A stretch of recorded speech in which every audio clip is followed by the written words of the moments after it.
This video covers the Mardi Himal Base Camp trek that starts from Pokhara in central Nepal, goes up to around 4,500 meters, takes 5 days, 4 nights, and I'm really hoping that the weather on the trek is going to be rather better than it is right now here in Pokhara. Here's my gear for the trek, around about 10 kilos in total in an Osprey Talon 42 litre pack. I'll update at the end on what I felt wasn't needed and anything that I felt was missing. So this is the dropping off point for the day one taxi, Kare, also known as Kande, where the trekking begins. So this is where the trek begins, up towards the Australian camp. Of course, it makes sense to bring a fair bit of water with you, but at least in this first part of the trip, there are plenty of places to stop off for refreshments, like this one. The path here is well laid, and I wouldn't say that the route is busy, but you'll certainly pass groups on quite a regular basis, most of whom seem to have hired porters to carry their gear, which having ascended several hundred, if not 1,000 feet already, I'm beginning to wonder if I should have done as well. So this is Australian camp.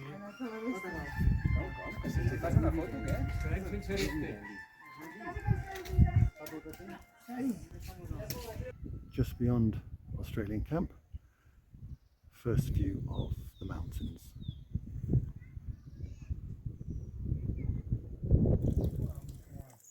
Here at Pokhara is the checkpoint to check your trekking permit. Between Pokhara and Pittam Deurali, the slightly disappointing appearance of, if not a road, then at least a jeep track, but I'm assured beyond Pittam Deurali it's not accessible by vehicles at all. So this is Pittam Deurali. It was supposed to take, I think, at least 4 hours to get here. It's taken more like 2, and this was supposed to be the end of day 1, but because it's been so short, and you know, I'm not the fittest or fastest guy, and I'm carrying all my stuff on my back, but suggests that some of the timings that are given in the trekking guides may be a little underestimating. Given that we arrived in Pittam Deurali by late morning, and that was supposed to be the end of day 1, we've decided to keep going. Fortunately, a shortage of accommodation in the obvious next steps, which would be either forest camp or rest camp, so going to try to attempt to make it all the way to low camp, which is what should have been the destination for day 2. Predicted to be around about a 6-hour hike.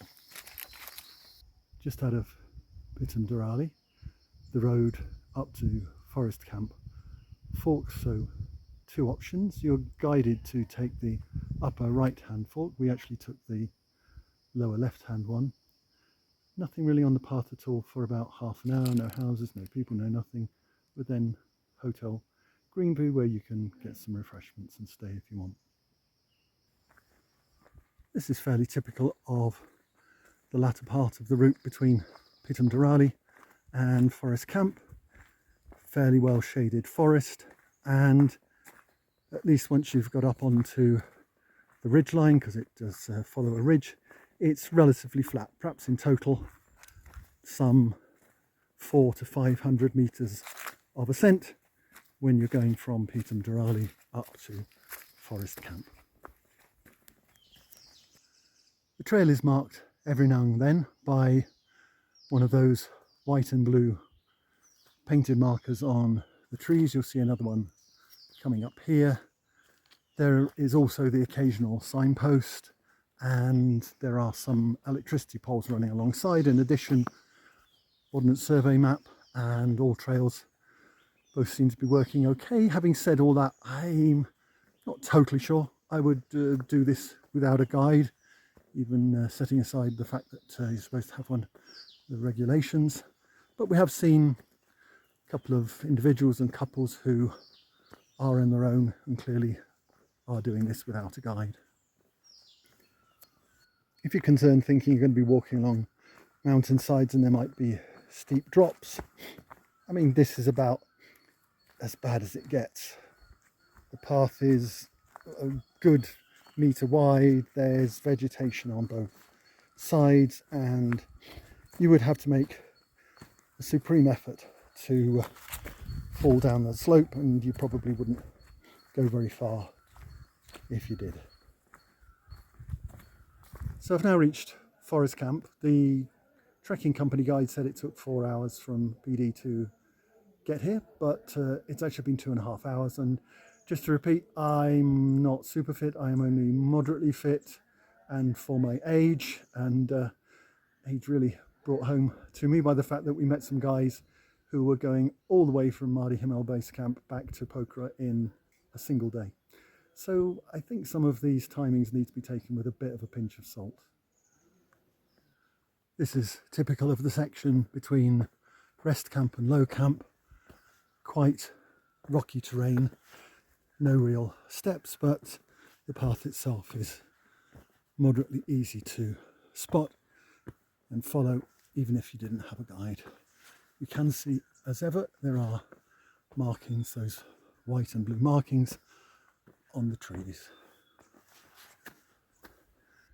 The views around Pittam Deurali, at least in theory, if there isn't too much cloud, are great. Coming up here towards low camp, the views are not so great because you're facing down towards Pokhara and Hemja rather than facing up towards the main Annapurna Sanctuary Mountains. This is what you'll find on the last leg towards low camp, which is lots and lots and lots of steps, which is really pretty knackering at the end of what has been a long day. So this is low camp, and this is the end of day one. Low camp was supposed to be the destination at the end of day two, but because we got to Pittam Deurali so quickly, decided to make our way further up. Unfortunately, because it is Nepali New Year, forest camp, rest camp were all full, and that's why we had to come up all this way. Left Pokhara at 8, started walking at 9. It's now 5:30, so what's that? 8.5 hours of walking it's taken to get here, though an hour for lunch and a number of rest stops. Last bit of the journey was particularly grueling. I don't often start counting steps, but I felt I had to in order to keep going.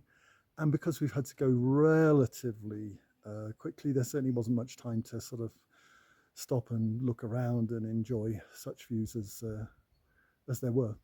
Low camp's at around 10,000 feet. I know there are no exact markers because everybody's different, but general markers say altitude sickness can kick in maybe around 8, possibly around 10. So this is around about the point at which you would become more aware of symptoms and just watching out for yourself, though it takes, I think, around 6 to 12 hours for symptoms to appear, so it won't really be until early morning tomorrow or the later morning that things might actually emerge problematically. Fingers crossed that they don't. Here's a typical example of what to expect when you're staying on the Mardi Himal route. There's Wi-Fi and warmth in the main eating hall, but otherwise pretty basic in the bedrooms themselves. So day 2, and setting off from low camp through forests of rhododendrons, up and up, steps once again to high camp.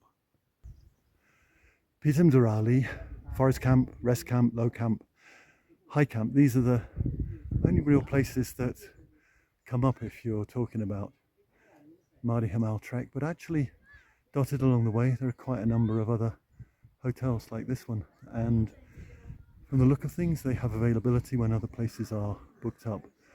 Sabine, my guide, said, well, the food quality is not so good in these places, but hey, rather probably have that than have to sleep on a dining room bed in some other place. We've now moved above the tree line, and the main route ahead goes along a ridge.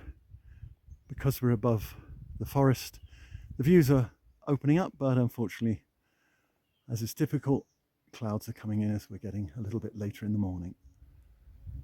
Despite the clouds, there's occasional view of a mountain peak poking through, and you can just see in the center frame there, top of Annapurna South, or rather the near top of Annapurna South.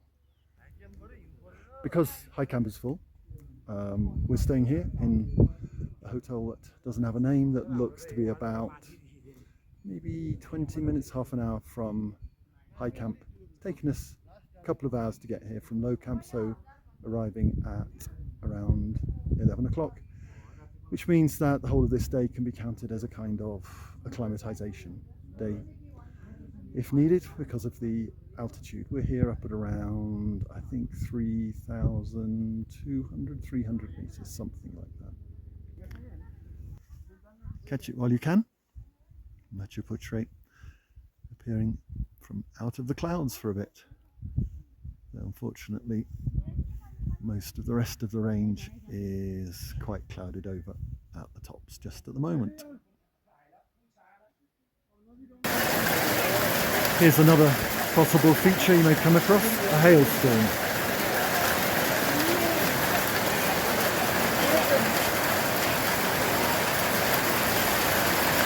Just instancing quite how variable the conditions can be. We've just experienced a 4-hour hail and snowstorm, and the cloud has come down quite low. This is what faces us, the place I'm staying just below high camp. Hoping for better weather tomorrow morning. So this is the start of day 3. It's around about 10 to 4 in the morning, and of course nothing visible apart from what we can see in our head torches. There's nothing enjoyable about this, despite the singing. No time to look around, no time to see any of the scenery, just plod, plod, plod, like a hypnotic death march, everyone for themselves, the devil take the hindmost. There are so many false summits coming up here, it can be quite dispiriting, and even now not quite at the viewpoint, but nonetheless there is an absolutely stunning view right across the range. Up at the full viewpoint, and already cloud has started to cover up the mountains.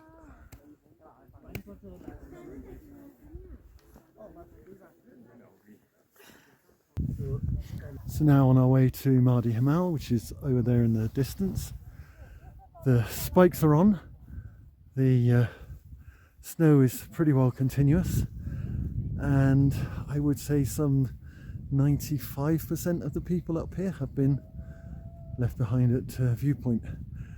Perhaps they're the sensible ones, given that the weather feels like it's closing in a bit. You can see it's quite a narrow ridge, but I don't have a great head for heights. I'm not too worried about this. It seems okay, though the spikes do help. You'll see we've also acquired a doggy friend who seems to be accompanying us for part of the way. I mean, said I had a good head for heights, even though I'm feeling slightly queasy here. It's a very, very long way down, and it feels okay because of the spikes, but if you were going to do this in bad weather, you really, really would need to know where you are putting your feet. Suddenly, this has become a completely different kind of trek. Before, lots and lots and lots of people and just that relentless slog. Now It's quite scary. It's very snowy this time of year, and it's very peaceful, very silent, just us at the moment, though I think there are some who've gone ahead of us. The white and blue symbol on the rock just up here tells us that we're on the right track, but I cannot overemphasize what a difference it is going beyond the viewpoint. It is like going through a portal into another world. Up to the viewpoint, you were a tourist. Now I feel like I'm a mountain climber. Of course, it would be different later in the year when there wouldn't be snow. The moment there's certainly a feeling that might have been better with crampons rather than spikes, and that we're having to take care with every single step we take, because it really is a very long way down. And the other thing we notice is that there are animal tracks ahead of us, but there are no human tracks anymore. So we are so far the first and only going towards Mardi Himal Base Camp itself, though looking back it seems a few people are coming this way. That first bit with the quite narrow ridge seems to be the trickiest bit, and now you can see the ridge has broadened out considerably. We maybe should have been following more of the line of the ridge, since the snow may be less steep, but now we've come to a series of little semi-abandoned buildings that lead all the way along the rest of the ridge, and just over there in the distance, I think in the far distance, is base camp itself. And as you may have seen, our canine friend has rejoined us. Just another glimpse of the kind of scene that you'll see if you're lucky enough to have both beautiful snow and Machu Picchu in the sunshine. So here we are, woohoo! Finally made it to Mardi Himal Base Camp. It took around about 2 hours from Viewpoint. We are the only people here, maybe because the view is not so brilliant just at the moment, but I'm so glad that I came all this way. It was such a different experience from the rest of the trek, and I've enjoyed it immensely, as I hope as my friend here, Sabine. Just because I've come all this way, here's a slightly different perspective. So looking up there to Mardi Himal itself, then round to some of the lower mountains, and this is the full view of the rather dilapidated state of Mardi Himal Base Camp, and then looking back down the valley that we're about to descend. And luckily, one thing I should have mentioned, the wind is very light today, which has made it a bit less scary than it might otherwise have been. It's taken about an hour and a quarter to get back to Viewpoint, and time for reflection on this last bit of the trek. I would say that today the journey was better than the destination, because the only real purpose of going to Mardi Himal Base Camp was to say that you've been to Mardi Himal Base Camp, because there were no particular views to speak of. Whereas the getting there, we were the first out there, and not me but Sabine, were breaking trail on 4 inches of fresh snow, and the landscape, the route looked fantastic. On another day when there's no snow, the route may be just slightly scary if you don't like heights, but nothing very special. But maybe there will be fabulous views once you get to Mardi Himal Base Camp. It is, of course, all a lottery, depending on the weather. Couldn't tell in the dark, but the route up to Viewpoint itself from High Camp is quite a ridgy switchback of a path. We're now back at High Camp. It's taken around 3 hours to get here from base camp, and the total round journey from high camp, base camp, high camp is around about 7 hours. Probably a little bit longer getting down than I anticipated. Somewhere between Mardi Himal Base Camp and the Viewpoint, my internal battery ran completely flat, and the trekking company's idea was that we would do high camp to base camp, back to high camp, and then walk on to low camp. That's an absolute non-starter. I'm really pleased that I altered that part of the itinerary. Nice sunny break in the weather on the early evening of day 3 means that pretty well all of the mountains nearby to the Mardi Himal trek are showing in all their glory. Machu Picchu, some of the Annapurnas through that little gap there, eventually there, and Annapurna South there. After the beautiful clear views yesterday afternoon, I wondered if it was worth getting up 3 a.m. in the morning here on day 4 to come all the way up to the Viewpoint, but it definitely was. Although there's cloud over some of the mountains, you can see through to Gangapurna and others in the Annapurna range, and you're that much closer to the mountains. They are that much more magnificent compared to the views down when you're in high camp or that kind of area. The trip up to Viewpoint was the only activity for day 4, and we're now making our way back to Pokhara on the leg between high camp and low camp. We've now reached low camp. It's taken us equivalent of about an hour and a half from high camp, but we set a fair pace. We were overtaking rather than being overtaken. The overall route is an inverse Y shape, what other people might call an H, and it's at this point in low camp that we don't go back via Pittam Deurali, but we take a left turn off to Sidding. This away.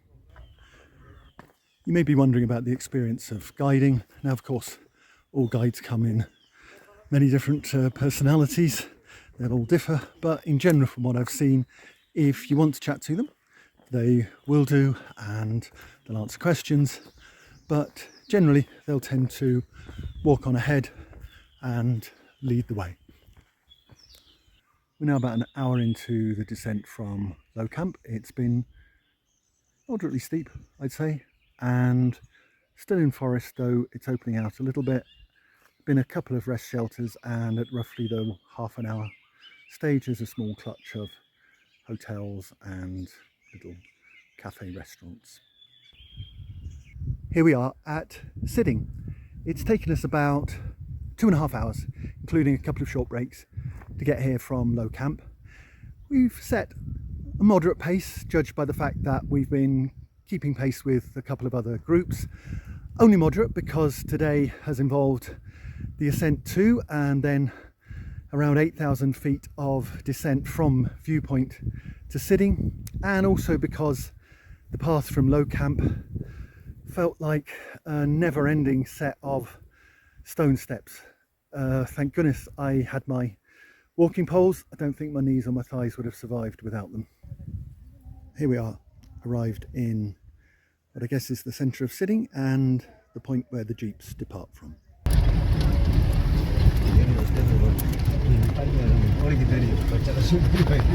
This is the jeep from Sidding. The jeep journey back to Pokhara was very bumpy and uncomfortable along tracks with precipitous drops. In other words, it was a regular rural journey in Nepal and saves you around 5 hours of walking. First of all, some reflections and practicalities. I relied on some of the standard packing lists that you can find online. From those lists, the key items were those to keep you warm, like fleece and thermal underlayer when you're sat still watching the mountains at 0 degrees up at Viewpoint. Those to keep you and your pack dry during heavy rain, say when the nearest shelter is 20 minutes or more away, and those to keep you connected. I got a Nepal telecom SIM, and you can get Wi-Fi at camps plus a portable power pack.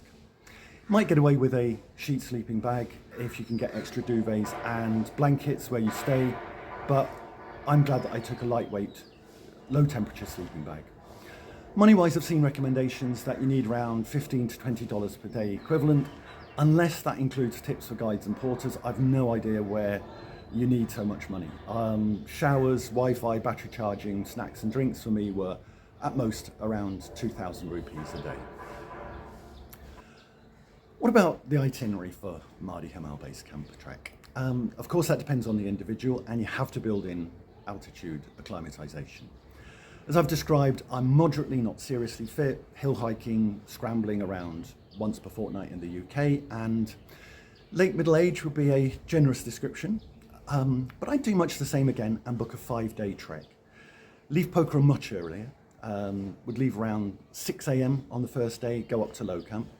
Next day, set off 7 or 8 a.m. for high camp, and so have most of the day acclimatizing above 10,000 feet. Day 3, start at 3 a.m. from high camp, and then take a couple of hours at Viewpoint, then go on to base camp if conditions are okay. If they are, then on day 4, return to Viewpoint and then go back to Pokhara that day, so cutting the tour short by a day. Or if weather wasn't great that day, the day previously, then do base camp on day 4 and back to high camp, and then return to Pokhara on day 5. Of course, that flexibility is only possible if you're on your own or with your own group. Would I do it again? I probably would. The trek elements of Mardi Himal were not that interesting. I'd probably listen to music and podcasts next time. Too knackering really to chat to people, I find. The views are only particularly good from where we stayed below high camp and from the Viewpoint and beyond. And the views from Annapurna Base Camp are likely better as you get to see more of the Annapurna range. But ABC takes around twice as long. If you get lucky and the weather's clear, the view from Mardi Himal Base Camp should be great.